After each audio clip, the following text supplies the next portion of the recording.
आइए बात करेंगे यहाँ दिल से, जो पहुंचेगी सीधे आपके दिल तक। आइए मिलवाते हैं आपको ऐसी शख्सियतों से जिनसे बातें होंगी दिल से, जो पहुंचेगी सीधे आपके दिल तक।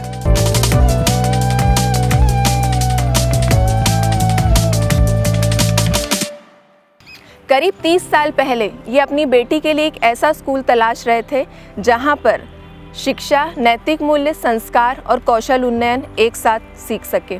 लेकिन काफ़ी तलाश के बाद जब यह नहीं हो सका तो इन्होंने सोचा कि ये परेशानी सिर्फ एक व्यक्ति की नहीं बल्कि कई अभिभावकों की होगी जो बच्चे का सर्वांगीण विकास चाहते हैं। तो क्यों ना एक ऐसे स्कूल की स्थापना की जाए जहां पर बच्चे का सर्वांगीण विकास हो सके। और इसी सोच के साथ स्थापित हुआ इंदौर ही नहीं बल्कि देश के सर्वश्रेष्ठ स्कूलों में शुमार आईपीएस स्कूल। और आज हमारे बीच में शख्सियत दिल से में मौजूद है अचल चौधरी जी। आपका बहुत बहुत स्वागत है शख्सियत दिल से में।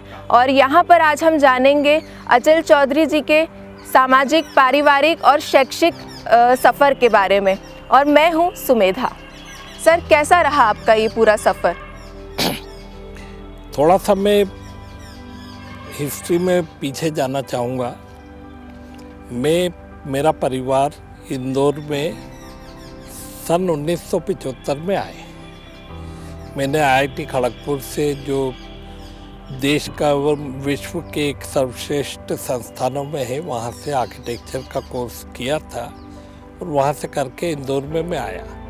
मैंने प्रैक्टिस चालू करी और मैं शुक्रगुजार हूँ इंदौर की जनता का कि उन्होंने मुझे एक पहचान दी और मुझे अपनाया। और इंदौर में एज ए आर्किटेक्ट में बहुत सफल रहा। जब इंदौर में इतनी सफलता मिली तो ये लगा कि इंदौर के लिए कुछ न कुछ करना चाहिए। और उसी समय आया कि मेरी बिटिया के एडमिशन के, ये सन 84 की बात है, कि एडमिशन को लेके हमको बहुत भटकना पड़ा। सिर्फ शैक्षणिक योग्यता में बहुत अच्छे अच्छे संस्थान थे, परंतु एक ओवरऑल डेवलपमेंट के लिए संस्थानों में वो सुविधाएं नहीं थी। तो तकलीफ़ें भी बहुत थी, एडमिशन इतनी आसान नहीं थी, गिने चुने इंस्टीट्यूट थे तो लंबी लाइनें लगती थी। और चूँकि खड़गपुर से था तो एक एनालिसिस का बड़ा जज्बा है, एक एनालिसिस करके हम हर चीज़ में देखते हैं। तो उस पर से विचार आया कि जब इंदौर की जनता ने इतना अपने को अपनाया है, इंदौर ने इतना कुछ दिया है, तो क्यों ना इंदौर को कुछ तोहफा दिया जाए। और उसी से शुरुआत हुई एक विचार की, जिसने इंदौर पब्लिक स्कूल को जन्म दिया। यहाँ ये बताना बहुत ज़रूरी है कि अचल चौधरी जी बाय प्रोफेशन आर्किटेक्ट हैं। ये मकानों की नींव रखने के लिए जहाँ मार्गदर्शन करते थे, वहीं एक क्षण ऐसा आया कि इन्होंने शिक्षा का मार्गदर्शन करने के लिए इस सरस्वती के मंदिर की स्थापना की, जहाँ से अभी हज़ारों बच्चे शिक्षा के संस्कार लेकर नैतिक मूल्य और कौशल उन्नयन सीखकर निकल चुके हैं। तो सर, आपके नज़र में संघर्ष के क्या मायने हैं? क्योंकि आज के दौर में युवा पीढ़ी स्ट्रगल पीरियड, युवा पीढ़ी के लिए ये शब्द बहुत ज़्यादा आजकल प्रचलित हो गया है। तो स्ट्रगल पीरियड, इसको आप क्या समझते हैं? क्योंकि पहले, जहाँ तक मुझे लगता है, एक व्यक्ति पहले की पीढ़ी में एक पूरे परिवार को स्थापित करने के लिए संघर्ष करता था, और आज का दौर है कि व्यक्ति खुद को स्थापित करने के लिए संघर्ष करता है। तो आपकी नज़र में आप कैसे परिभाषित करेंगे स्ट्रगल को? देखिए, तो बिना संघर्ष के मिली कामयाबी वास्तव में सफलता नहीं होती है। यदि आपको कामयाबी चाहिए, आपको सक्सेसफुल होना है, तो संघर्ष उसके लिए बहुत ज़रूरी है। जिस तरह से आप देखें कि एक नदी का एक जो कलकल का स्वर निकलता है या किसी झरने का इतना अच्छा स्वर निकलता है, तो वो चूँकि उसमें अवरोध आते हैं, पत्थरों रहती, चट्टाने रहते हैं, तो जब पानी उनसे टकरा के निकलता है, तब जाके एक झरने का एक इतना प्यारा स्वर बनता है। तो उसी ढंग से ज़िंदगी में जो कठिनाइयाँ आती है, ये आपके जीवन को पॉलिश करती है। तो बगैर कठिनाइयों के कोई भी व्यक्ति सफल नहीं हो सकता है। और जो ज़िंदगी में कठिनाइयाँ आती है, उनको हमने एक अपना, जिसको बोले ना कि एक स्टेपिंग स्टोन लेना चाहिए कि जिस पे आप खड़े होकर आगे छलांग लगा सकते हो। जी, आज अचल चौधरी बने, तो इसके पीछे की क्या कहानी और क्या संघर्ष है? देखिए, इसके पीछे जो मैं सब बच्चों को भी बोलता हूँ कि बगैर means there is no alternate for success except for hard work. जब तक आप बिल्कुल परिश्रम नहीं करोगे, कड़ी मेहनत नहीं करोगे, एक बिल्कुल जिद नहीं पकड़ोगे, एक पक्का इरादा नहीं पकड़ोगे, तब तक आप कुछ भी पा नहीं सकोगे। तो इसलिए एक संघर्ष, एक जिद बहुत ज़रूरी है। और मैंने मतलब वो समय देखें तो करीब ये समझे कि 18-20 घंटे 22 घंटे भी काम किया है। और इसमें मैं सबसे बड़ा एक धन्यवाद दूंगा मेरे परिवार को, उनका योगदान, क्योंकि यदि आपको परिवार का सपोर्ट नहीं मिले, साथ नहीं मिले, तो व्यक्ति कुछ भी नहीं कर सकता है। जी सर, आपकी पहले पारिवारिक पृष्ठभूमि क्या रही थी? कैसे आपने संघर्ष किया? आपकी पढ़ाई कहाँ पर हुई?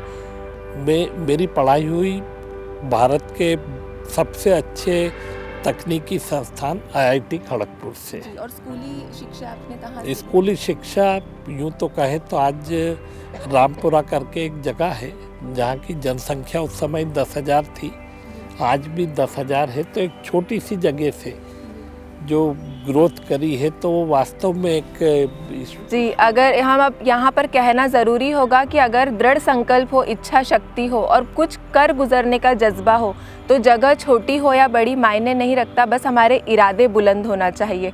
तो आज आपके इरादे उस समय बुलंद थे, इसीलिए आज हम यहाँ पर मौजूद हैं कि आप इतना लंबा सफ़र तय कर पाए। मतलब वास्तव में देखो तो उन दिनों मध्य प्रदेश से कुल मिला के 2-3 बच्चे IIT में सिलेक्ट होते थे।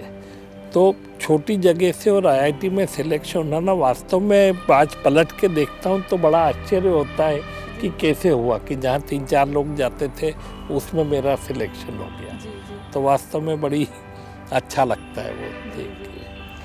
IPS में आप छात्राओं की शिक्षा के लिए भी बहुत कार्य करते हैं, तो और छात्राओं की शिक्षा के प्रति आपका एक विशेष रुझान है, तो इसके पीछे कोई विशेष वजह? क्या है कि भारत में यूँ देखें तो हम बराबरी की बात बहुत करते हैं, लेकिन फिर भी फैमिली बैकग्राउंड्स में देखें तो महिलाओं को जो हक उनको मिलना चाहिए वो नहीं मिलता है। और इसका कारण ये है कि शिक्षा में वो पिछड़ी हुई है। तो यदि हम उनका एक शैक्षणिक उत्थान करेंगे तो हम डेफिनेटली महिलाओं के लिए कुछ कर सकें। जी, तो इसका कुछ परिणाम आपको, सकारात्मक परिणाम दिखे जब आपने यहाँ पर विशेष शिक्षा के प्रबंध किए लड़कियों के लिए? डेफिनेटली यहाँ से लड़कियाँ पास आउट होकर और अच्छी अच्छी जगह पे हुई। और यदि हम बात करें तो IPS अकेडमी में एक कोर्स जैसे फायर टेक्नोलॉजी का जो हम यूनिक कोर्स हम ही चलाते थे, उसमें भी लड़कियां आगे आ रही और वो आज कंपनीज में बहुत अच्छी अच्छी पोजीशन पे है। तो डेफिनेटली कोई भी कार्य करते हैं अपन लगन से और एक सच्चे मन से, तो उसका परिणाम मिलता ही। सर, आपकी पारिवारिक पृष्ठभूमि के बारे में कुछ बताइए, अभी आपकी फैमिली के बारे में कुछ जानकारी दीजिए।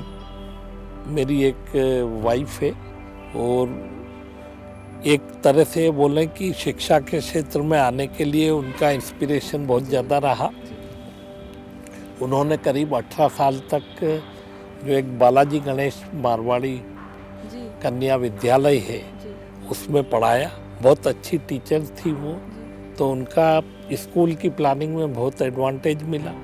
फिर मेरी 2 प्यारी सी बेटियां हैं, एक शिखा वो आर्किटेक्ट है और दूसरी नीर वो मैनेजमेंट किया हुआ। तो इन सबका सहयोग बड़ा मिलता है। आज दिनांक को वाइफ और बिटिया जो है वो स्कूल को देखती हैं और मैं एकेडमी के इसको देखता हूँ। जी, तो एक तरह से कहा जाए तो आपका पूरा परिवार शिक्षा के क्षेत्र में सतत लगा हुआ है।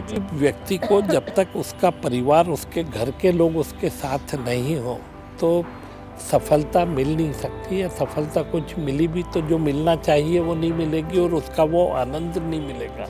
तो मैं फॉर्चुनेट हूँ, खुशनसीब हूँ कि मेरा पूरा परिवार, नॉट ओनली वाइफ और बच्चियाँ बल्कि ब्रदर, सिस्टर, और आज अफसोस की बात है कि मेरे माता पिता साथ नहीं, लेकिन उनका बहुत बड़ा सहयोग रहा। उन्होंने मेरे को कभी किसी काम के लिए टोका नहीं। तो उस चीज़ों का, फैमिली का इतना ज़्यादा सपोर्ट रहा कि आज इस मुकाम पर पहुंच पाए। जी सर, आपने आनंद की बात करी, तो आपकी दृष्टि में आनंद क्या है और आप परिवार और शैक्षिक जगत में आप कार्य कर रहे हैं, सामाजिक क्षेत्र में कार्य करते हो, इन सब में आप कैसे संतुलन बनाकर चल पाते हैं? ये बेसिकली बहुत डिबेट का विषय है, और यदि मेरे हिसाब से बोलूँगा मैं तो एक लाइन है, वर्च्यू ऑफ सेल्फिशनेस। आदमी जो करता है वो स्वयं के लिए करता है, उसकी खुद की खुशी के लिए करता है। अब खुद की खुशी के लिए जो करता है तो ये सेल्फिशनेस और जो लालच बोलते हैं ना, ये अलग अलग चीज़ है। आज हम मान लो किसी भिखारी को एक भीख देते हैं तो वास्तव में हमारे मन को शांति मिलती है, इसलिए हम उसको वो दे रहे होते हैं, ना कि उसके प्रयोजन से। तो हर अच्छे मोटिव के पीछे भी अपना खुद का एक स्वार्थ छिपा रहता है। जी, पर सर एक लोगों की एक सोच है कि इतना बड़ा इंस्टीट्यूट चला रहे हैं, आईपी स्कूल है, एकेडमी है, तो व्यक्ति कैसे खुद के लिए समय निकाल पाता होगा, कैसे परिवार को समय दे पाता होगा? तो अक्सर लोगों के दिमाग में ये प्रश्न उठता है। तो इसके लिए आप मैनेजमेंट के, आप यहाँ पर मैनेजमेंट कोर्सेज चला रहे हैं, तो आपसे बेहतर मैनेजमेंट कौन जान सकता है? फिर से एक बार बोलूँगा कि जब तक परिवार का सहयोग नहीं हो तब तक अच्छे से काम नहीं किया जा सकता।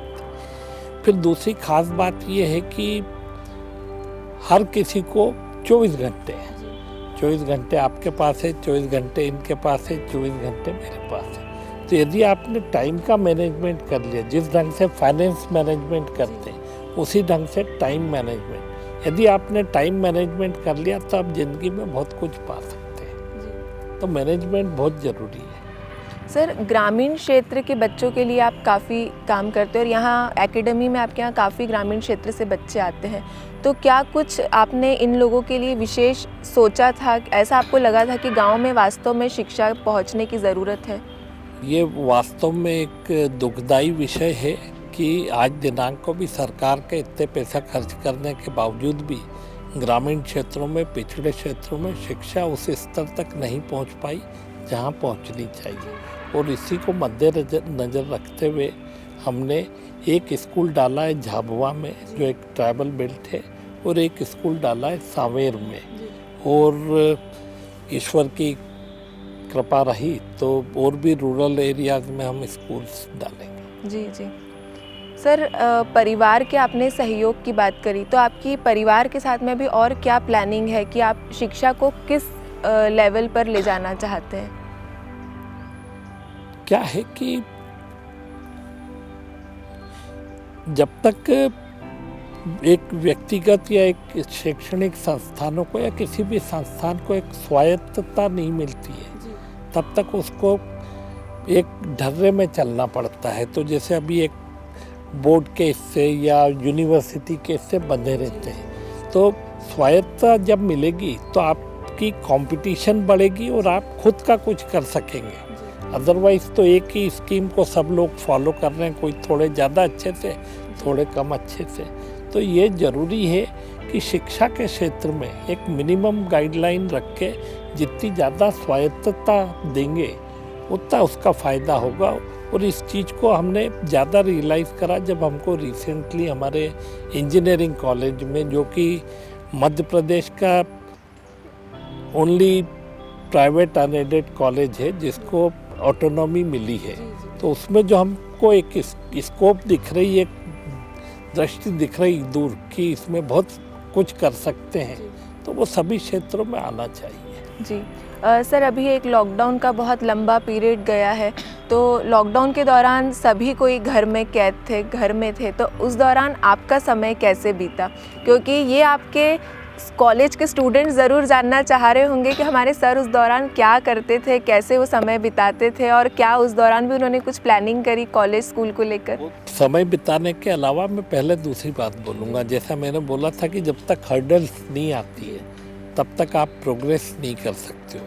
तो ये जो कोविड का पैंडेमिक टाइम भी है, इसको हमने एक नेगेटिव वे में नहीं लेते हुए इसको भी एक अपॉर्चुनिटी लेना चाहिए, इसको एक ब्लेसिंग इन डिस्गाइज लेना चाहिए, क्योंकि इसके चलते जो सभी स्कूल्स कॉलेजेस ने जो जिस स्तर पर कर सका उसने ऑनलाइन क्लासेस ली। तो मैं वास्तव में मेरे स्टाफ को, मेरे शिक्षकों को धन्यवाद दूंगा कि उन्होंने इस समय में इतने अच्छे ढंग से करा।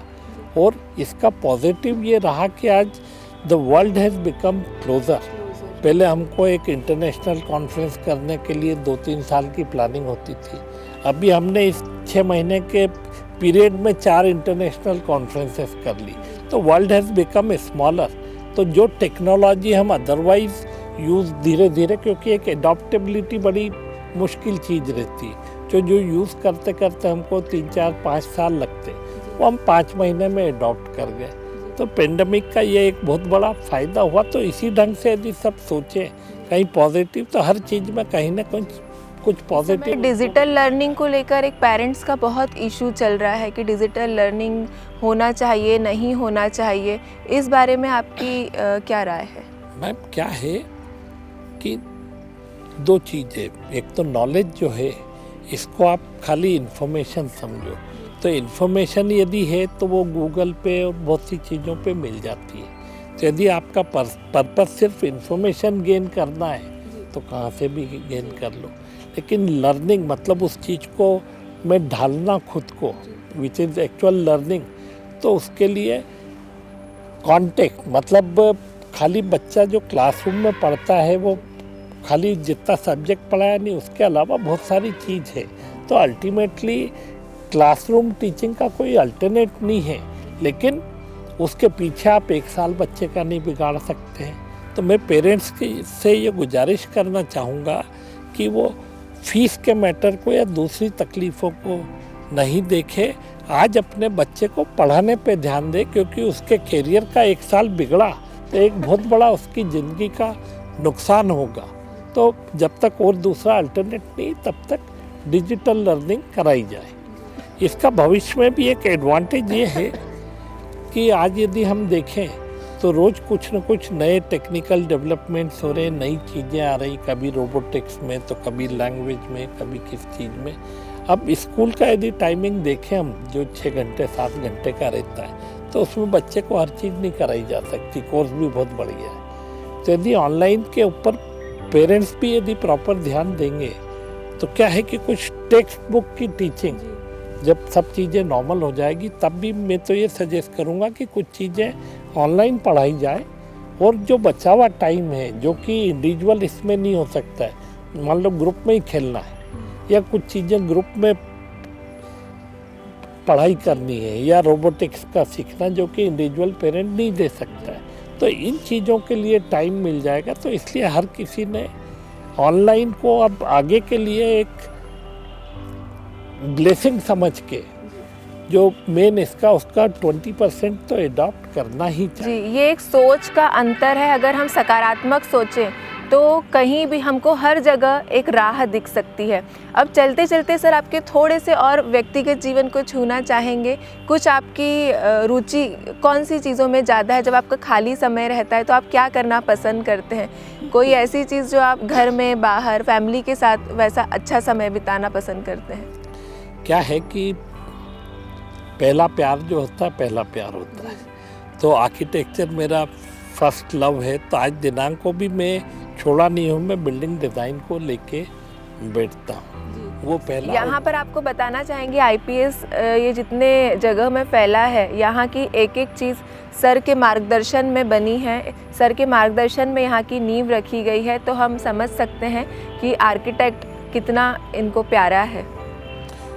और दूसरा मेरे को परिवार से बहुत प्यार है, तो काम के अलावा जितना समय मैक्सिमम हो सकता मैं परिवार के साथ बिताना पसंद करता हूँ, उसी में मेरे को खुशी मिलती है। जी, आज हमने यहाँ मुलाकात करी आईपीएस स्कूल के डायरेक्टर अचल चौधरी जी से।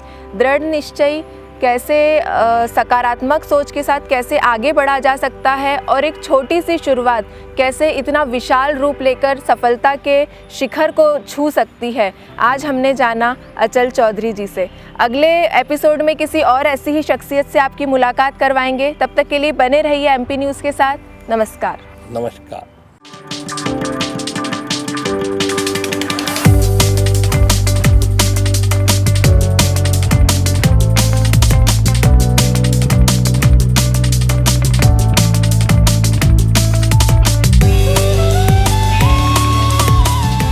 आइए बात करेंगे यहाँ दिल से, जो पहुँचेगी सीधे आपके दिल तक।